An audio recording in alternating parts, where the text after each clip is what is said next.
Hi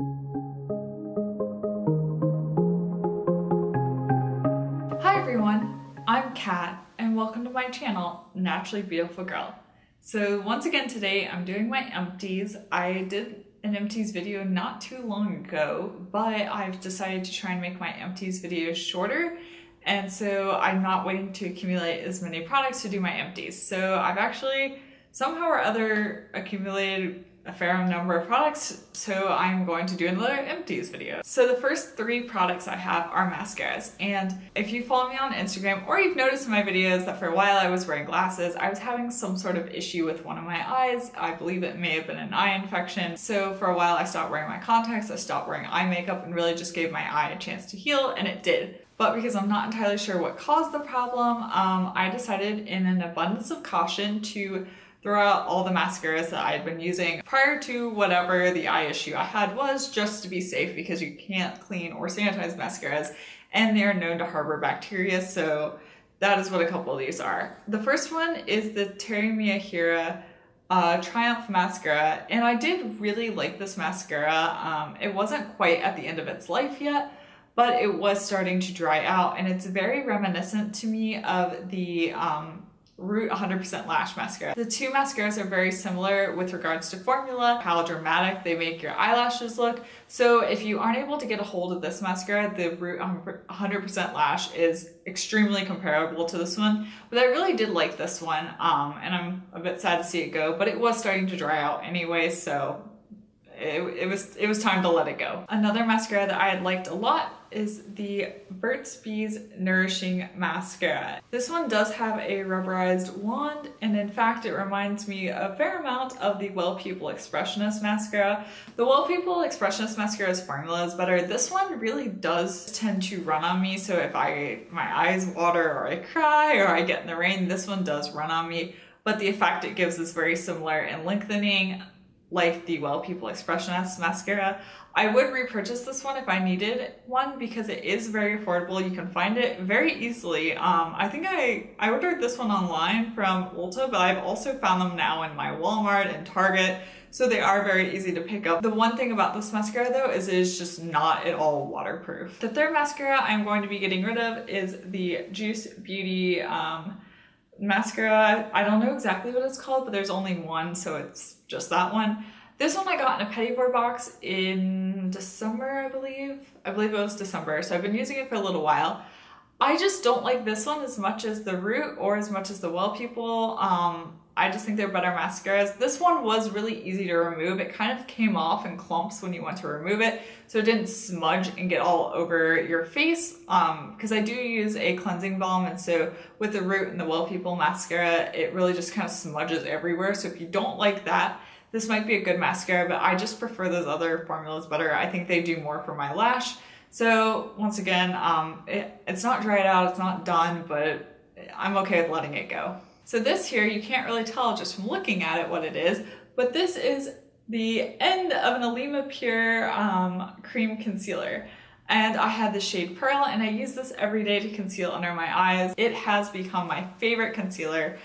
I use it every single day. I already have a backup, and what's really cool about this is I could just pop this pan out. I still have the little compact, and now I have a new replacement pan that I can put in the compact as well, so I don't have to discard the entire compact. I just have to discard the pan, so it's a lot more environmentally friendly, less packaging, less waste. I really like it, and of course I have another one of these already ready to go. Okay, so to mix things up, I have some deodorant, and I have a stick of the Native deodorant. I have the Coconut and Shea deodorant. This is the scent of this one.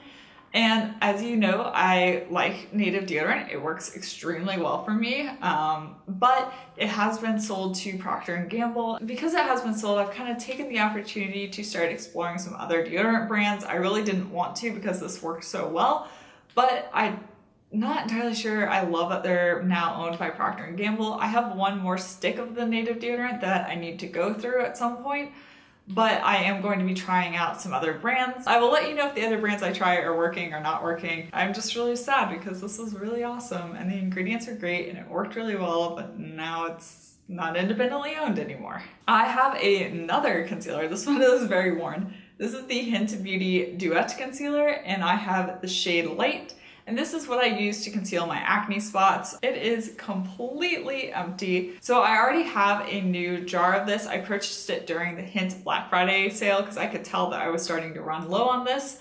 And so I've already got a new jar. I'm already using it. It just works really well for me for concealing acne. It's very full coverage. The color is good. I just like it. Okay, so this is the Oui Shave AHA and BHA serum. And this is basically supposed to help with ingrown hairs. And I have a lot of irritation on my legs. I was using this just on my legs, but I was using it on my legs because when I shave, I get a lot of irritation on my legs. My legs get really red, they get bumpy, they kind of hurt. I was hoping that this would help, and I think it did. I do think it was helpful, but my problem with it is that it is a very sticky oil.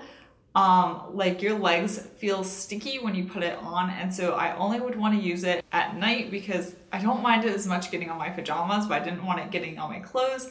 But even when I would wake up in the morning, like my legs would still feel sticky after this had been on all night. So even though it did help, the stickiness of it was just really hard for me to kind of overcome. And so I have not repurchased this, and I don't know if I would. I might in the summer. It did help though. My legs definitely were less irritated when I would use this after I shaved as compared to just using a regular lotion. And also it is pretty expensive. I did get this on sale from Safe and Chic. It was in their clearance section, I believe. We Shave redid their packaging. I don't know if I would pay the full price for it either because you go through it so quickly because it's a pretty small bottle. Next I have a sample of the Graydon Skincare Aloe Milk Cleanser. I was generously gifted this by Reagan. She had some Graydon Skincare samples and she sent them along. This I really did like. Currently I use the Graydon Skincare Super Sensitive Face Foam. It only has a few ingredients in it and it just cleans your face and kind of that's it. That's the end of the story. This is more, it's more milky is the best way to describe it, it's more of a creamy cleanser.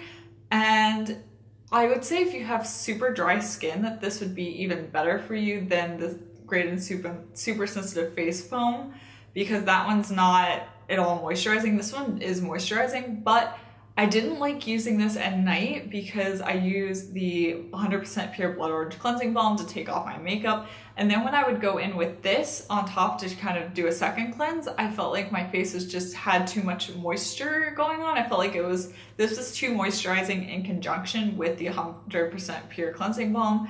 I did like this in the morning. I would use this as a morning cleanse and that worked well, but it was just too much for my skin type at night. I liked it and like it didn't break me out. My skin liked it. The Graydon Skincare products seemed to really agree with my skin. So this was no exception, but I think for my skin type, I prefer the Super Sensitive Face Foam over this one. But if you have dry skin, I think this could be the way to go. And I should note that the Super Sensitive Face Foam is not drying. It's just not moisturizing either. Okay, some more skincare. This is the Shamanudi Pumpkin Enzyme Mask. We got this in a Petit Board box a while ago, and this was a pumpkin mask, so your face looks orange when you have it on because it is orange, and it kind of smells like pumpkin pie. I think we got this in October, and I liked it. It was a nice like resurfacing mask, but the price on the full size of this is really expensive. I don't think I fell so much in love with it that I feel like I need to purchase the full size. Like I did enjoy this in the sample size, but I don't intend to purchase the full size. It is cool though, because Shamanudi is a brand, I believe it is based in Massachusetts, so it is very local to me, which is nice, and I love supporting local brands, but at a certain point it's like, well, did the product work well? Is it worth the price? The full size of this product is just not worth the price for me. And Sailor by Captain Blankenship, which is now carried at Target, does have a resurfacing mask, which I am really curious about, especially because that is a lower price point. I believe it's around $15, so I would probably try that out before I would go ahead and purchase the full size of this. So next up I have some brow fillers. This one is the Honest Beauty Brow Filler, and I use the shade Warm Auburn. And this is the last one of these brow fillers. I had a whole bunch of these because these were my favorite brow filler until I found the ones from Found. And the ones from Found, I like the formula better. I think the shades are better. I can find a better shade match for me, and the ones from Found are literally less than half the price of this. So considering that you go through brow products really quickly, I prefer the Found ones. And I do have a Found Shape and Define brow pencil in my Empties, and this one is in medium brown. Right now I'm using up another brow product from Burt's Bees, but I don't love that one either. So once I finish that one, I'm just going to go back to the Found and stick with the Found. Next, I have a sample from Coco Lavish of the Coco Lavish bath salts. And I love Coco Lavish. They make the dry shampoo that I use every single day. Like, I really do love the brand, but this is the one thing from them that I've just been kind of like, about. I don't really use bath salts. And in fact, I believe these are like the first bath salts I use. So maybe my expectations are incorrect because I just am not familiar with bath salts. But when I put this in the bathtub, it didn't dissolve, which I expected the bath salts to dissolve. That could be wrong. That could be my own fault, but I did expect it to dissolve. And also, I just didn't notice much of a scent. Like, I thought by putting this in the water that the water would become like really nicely scented or something like that, and this just didn't do that. So, and I did put the whole packet in for one bath, so I felt like I had the right proportion. Yeah, it didn't really dissolve, it didn't smell, so I felt like I just put some in the water that didn't really do anything. So because of that, I don't think I would purchase the full size of this. This is like the only thing I haven't loved, and I feel so bad saying it, but let me know in the comments down below how bath salts are supposed to work, because I just don't know, but I just was not impressed by this. So as I was mentioning earlier about the Great and Super Sensitive Face Foam, I actually have one in my Empties. So here's what it looks like. And essentially, I just love this. This is like my favorite face wash. I've already got another bottle of it. I'm already using it. Made it into the best of hair care, skincare, body care of 2017. It's been in my monthly favorites. Like, this is just amazing. If you have sensitive skin, you're having a hard time finding a face wash that works for you, just try this out. It really does the trick. It just cleans your face, but it's not irritating. It's also unscented, so if you are looking for an unscented product, this is unscented as well, which is nice. I love it. I cannot speak highly enough about it. This product here is another product that I really wanted to love, but just didn't. And this is the Cafe au Lait body scrub from Canny Botanicals, and it smelled wonderful. Like, it smelled like a cup of coffee. It was incredible, and it worked well as a scrub. Like, the scrubbing part was great. My main issue with this though is that because it was a coffee scrub, it really just made my bathtub get really dirty. And my husband and I talked about this.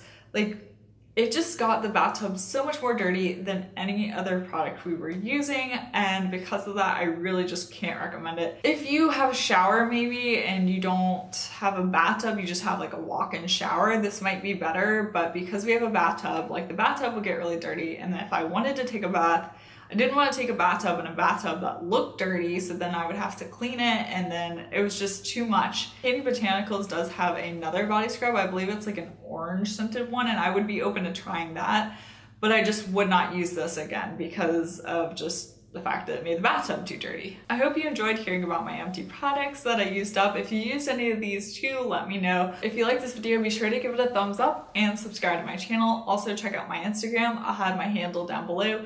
I'm at Naturally Beautiful Girl. And once again, thank you so much for watching, and I will see you next time. Bye.